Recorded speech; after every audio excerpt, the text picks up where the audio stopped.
नमस्कार, आपके साथ मैं हूं दीपिका शर्मा और आप देख रहे हैं क्राइम तक। जुबिन गर्ग केस में पुलिस ने 2 गिरफ्तारी की है। एक तो मैनेजर पकड़ा गया है और दूसरा वो नॉर्थ ईस्ट इंडिया फेस्टिवल का ऑर्गेनाइजर जिसे पुलिस ने पकड़ लिया है।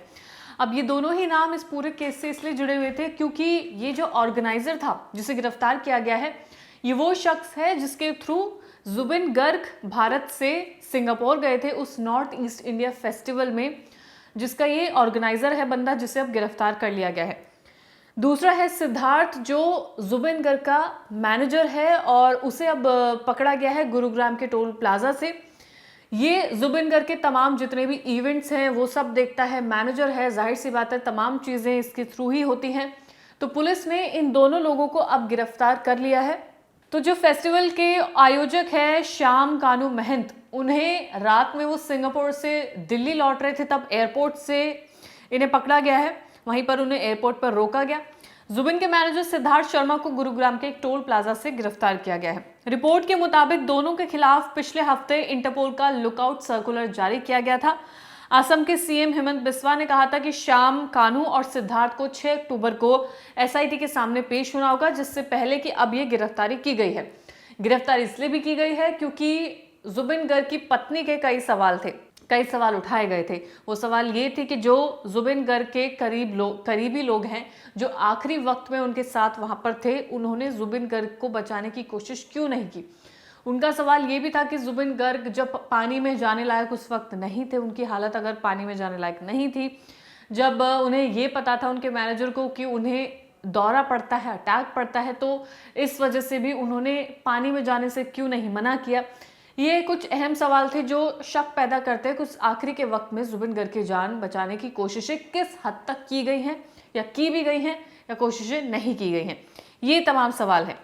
रिपोर्ट के मुताबिक पुलिस जुबिन के मैनेजर सिद्धार्थ पर नजर रख रही थी, लेकिन 25 सितंबर को उसने अपना सिम कार्ड बदल लिया था। इसके बाद से वो रडार से गायब हो गया था। ये कुछ रिपोर्ट्स का दावा है जिसके चलते माना जा रहा है कि सिद्धार्थ पुलिस से बचने की कोशिश कर रहे थे। पुलिस ने जांच की तो पता चला कि वो राजस्थान से दिल्ली की ओर जा रहे थे और गुरुग्राम के टोल प्लाजा पे उन्हें रोका गया और वहां से उन्हें अरेस्ट किया गया क्योंकि लुकआउट नोटिस जारी हुआ था। सिद्धार्थ और श्याम कानू को गिरफ्तार करने के बाद असम पुलिस उन्हें गुवाहाटी लेकर गई। इसके बाद उन्हें न्यायिक मजिस्ट्रेट के सामने पेश किया गया। पुलिस ने जुबिन की मौत के मामले में दोनों से पूछताछ करने के लिए हिरासत की मांग की, जिसके बाद से दोनों को 14 दिन की न्यायिक हिरासत में भेज दिया गया है। अब 14 दिन तक इनसे तमाम सवालों के जवाब मांगे जाएंगे। जुबिन गर्ग के आखिरी वक्त में वहां पर क्या हुआ था, क्या सिचुएशन थी, क्योंकि ये जानना तो एक परिवार का हक है, पूरे देश का हक है कि उस वक्त ऐसा क्या हुआ था। जुबिन गर्ग की मौत 19 सितंबर को सिंगापुर में स्कूबा डाइविंग के दौरान हुई थी। जब इनका पोस्टमार्टम किया गया तो सिंगापुर से ये रिपोर्ट सामने आई कि उनकी जुबिन गर्ग की डूबने से मौत हो गई है।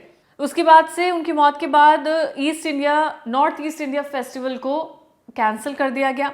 बाद में उनकी पत्नी ने कहा कि डाइविंग के समय जुबिन को दिल का दौरा पड़ा था, इस वजह से उनकी मौत हुई है। लेकिन जो रिपोर्ट सामने आई थी उसमें ये बताया जा रहा था और कई लोगों का भी यही कहना था कि उनकी डूबने की वजह से मौत हुई है। सिंगापुर में जो उनका पोस्टमार्टम किया गया था उसमें मौत की वजह डूबना बताया। हालांकि भारत में लेकर इसको कई सवाल इतने सारे उठे कि दोबारा पोस्टमार्टम भारत में कराया गया ताकि उन सवालों के जवाब असल में मिल सके कि क्या सच में डूबने की वजह से जुबिन की मौत हुई है।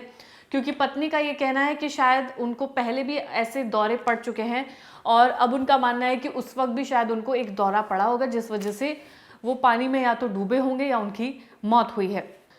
इसके बाद असम में उनका दूसरा पोस्टमार्टम किया गया। मौत के मामले की जांच के लिए राज्य सरकार ने एसआईटी का गठन भी किया। एसआईटी ने पिछले हफ्ते ड्रमर शेखर ज्योति गोस्वामी को भी मामले में पूछताछ के लिए उन्हें हिरासत में लिया। ये वो ड्रमर है जो उस वक्त भी जुबिन के साथ वहां पर मौजूद थे।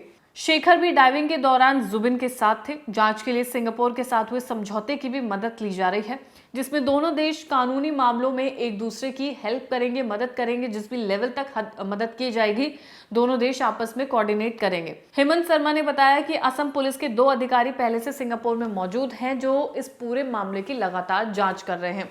सितंबर का ये मामला है जहाँ पर north east India festival Zubeen Garg Bharat से सिंगापुर गए थे।